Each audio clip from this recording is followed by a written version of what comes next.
Your right hand. Do you swear or affirm under penalty of perjury that the testimony you're about to give is true and correct to the best of your knowledge, information, and belief, so help you God? I do. Let the record show that the witness has answered in the affirmative. Thank you. You can be seated. And please know that your written testimony will be entered into the record in its entirety. Accordingly, we ask that you summarize your testimony. Madam Attorney General, you may begin. Thank you. Thank you, Chairman Jordan, Ranking Member Raskin, and distinguished members of this committee. Thank you for hosting me here today. I'm grateful for the opportunity to answer your questions, highlight the work of our department, and discuss the most important topic of all, keeping the American people safe. A little over a year ago, I was sworn into office as the 87th Attorney General of the United States. I came into office with the goal of refocusing the Department of Justice on its core mission after years of bloated bureaucracy and political weaponization.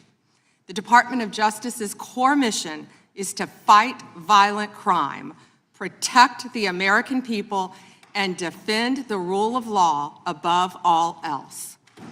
While our work is never done, we have made tremendous progress to make America safe again. In 2025, we saw the lowest murder rate in 125 years. That's nothing short of historic. If you compare 25 to 24, here's what you'll find. The murder rate is down 21%, robbery down 23%, carjacking down 43%, gun assault down 22%, ag assault, burglary, could go on and on. Crime is declining. This did not happen by accident. The numbers tell an important yet straightforward story. President Trump has given us the resources, the support, and the leadership to protect the American people. President Trump's policies have saved lives. I cannot think of a policy outcome more important than protecting the lives of American citizens. Can you? This trend has been especially clear in Washington, D.C. and in Memphis. These are two iconic American cities that spent years in the grip of horrific violent crime. The Department of Justice surged law enforcement resources, and the results came quickly. Crime plummeted in both cities. And I want to make one point loud and clear. We achieved those results by working with Democratic mayors. Public safety does not have a party registration. When your constituents call 911, they don't ask for political views of the responding officer. They ask for help. I have federal agents in each and every one of your districts. They're here to help, and I am here to help.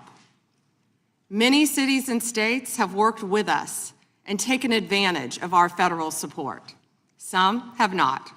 Meanwhile, a few elected officials have declared that they are, quote, at war with the federal government and encouraged widespread obstruction of law enforcement. This has resulted in avoidable clashes on the streets, as you've all seen. We've seen rioters storming a Christian church. Citizens and law enforcement officers have both been endangered by reckless rhetoric. We have made dozens of arrests in and around Minneapolis so far, and many of them could have been avoided by simple compliance with federal law. Of course, our efforts reach beyond our urban centers. We are striking crucial blows against terrorist organizations such as MS-13, TDA, the Sinaloa cartel, and Antifa. And as we sit here, I think you've seen the news this morning. The news is reporting that cartel drones are being shot down by our military. That's what we all should care about right now, protecting America. As we seek to dismantle these drug trafficking networks that poison Americans, in 2025, our DEA agents seized more than 47 million fentanyl pills and more than 9,800 total kilos of fentanyl. That represents 369 million potentially deadly doses that can kill Americans. Meanwhile, our attorneys are fighting for President Trump's agenda in courtrooms across this country. This administration has been sued 627 times. We've fought through a nonstop flood of bad faith temporary restraining orders from liberal activist judges across this country. America has never seen this level of coordinated judicial opposition towards a presidential administration. It is not only an unlawful attack on the executive branch's authority, but a serious attack on the democratic process. In spite of this unprecedented judicial activism, we've attained 24 favorable rulings at the U.S. Supreme Court, their emergency docket, and even more to come. We've done so while ending the weaponization of the prior administration by dropping FACE Act prosecutions, exposing the Arctic frost scandal via congressional disclosure, thank you, Chairman, and restoring one tier of justice in this country.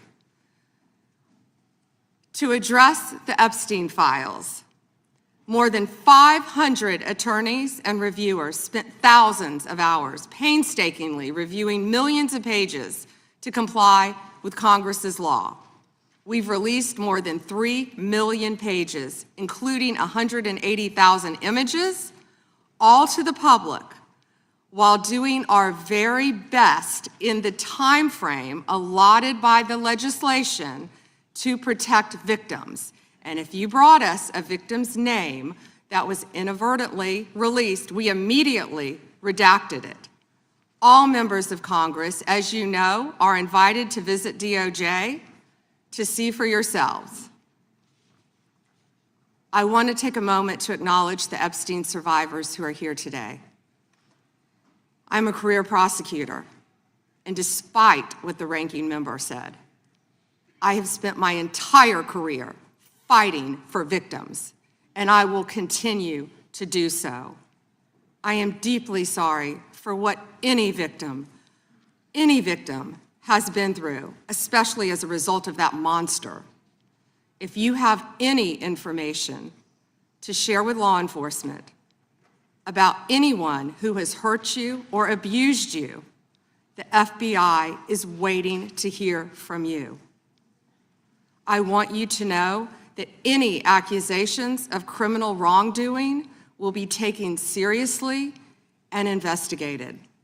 The Department of Justice is committed to holding criminals accountable to the fullest extent of the law. In 2025, the FBI arrested over 1,700 child predators, a 10% increase from 2024.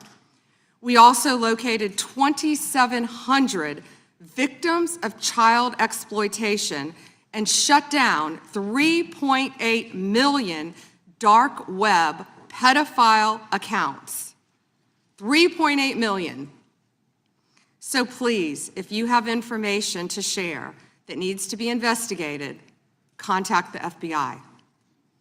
Today, I look forward to discussing further our shared obligation to protect the American people, uphold the rule of law, and keep this nation safe. Thank you. Thank you.